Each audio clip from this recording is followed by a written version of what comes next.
Hello everyone, আমি স্মৃতি আজকে আপনাদের জন্য নিয়ে এসেছি একটা বিরিয়ানির রেসিপি। দমে দেওয়ার ঝামেলা ছাড়াই আপনারা এরকম একটা সুস্বাদু লোভনীয় বিরিয়ানি বাড়িতেই তৈরি করে ফেলতে পারবেন।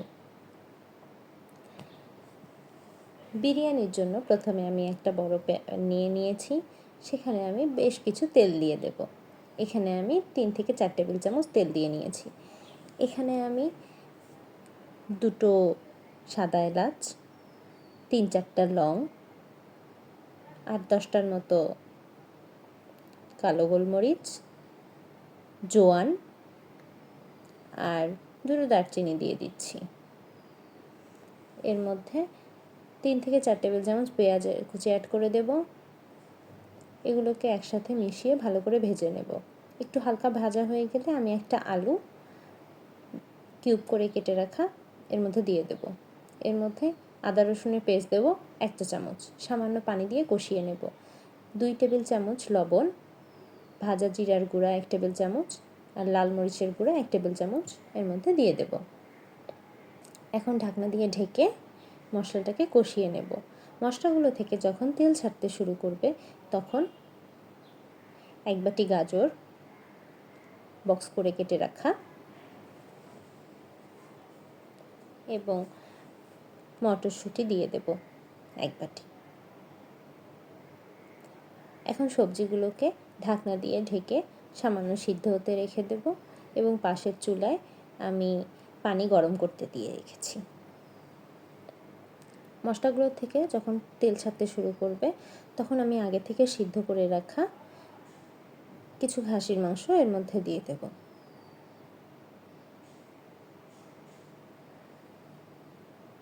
এখন মাংসের সাথে সবজিগুলোকে ভালো করে নেড়েচেড়ে নেব। যখন দেখব যে মশলাগুলো থেকে একদম পানি শুকিয়ে গেছে, ঠিক তখন আমি আগে থেকে ধুয়ে রাখা চাল দিয়ে দেব। এই চালের মধ্যে কোনো প্রকার কোনো পানি থাকা চলবে না, একদম ঝরঝরে চাল আমি এর মধ্যে দিয়ে দেব। চালগুলোর সাথে সবজি আর মাংস একসাথে সুন্দর করে মিশিয়ে নেব। চালগুলোকে একটু হালকা ভাজলেই হবে।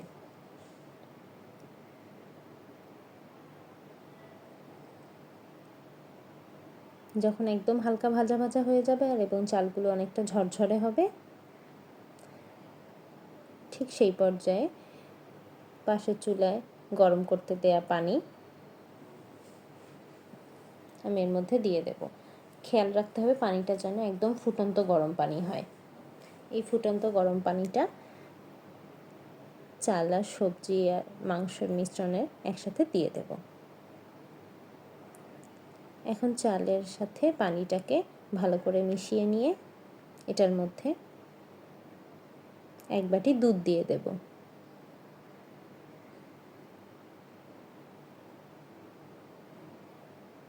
আমার বিরিয়ানির কাজ একদম রেডি।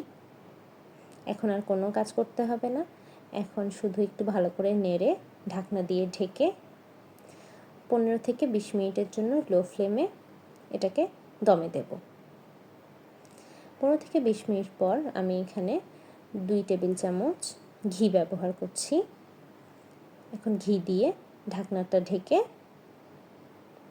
আরও 5 মিনিট অপেক্ষা করব।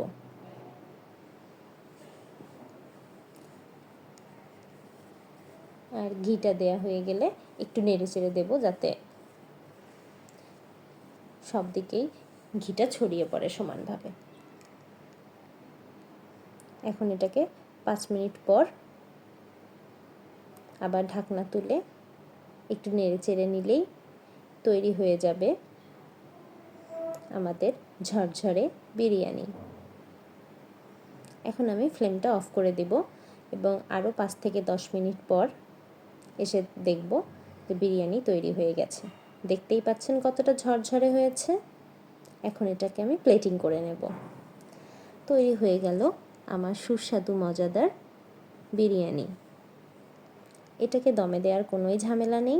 এরকম অনেক ইউনিক ভিডিও পেতে আপনারা আমার চ্যানেলটিকে সাবস্ক্রাইব করুন এবং আপনাদের যদি আমার ভিডিওটি ভালো লাগে তাহলে লাইক, কমেন্ট অ্যান্ড শেয়ার করে অবশ্যই পাশে থাকবেন। Thank you everyone.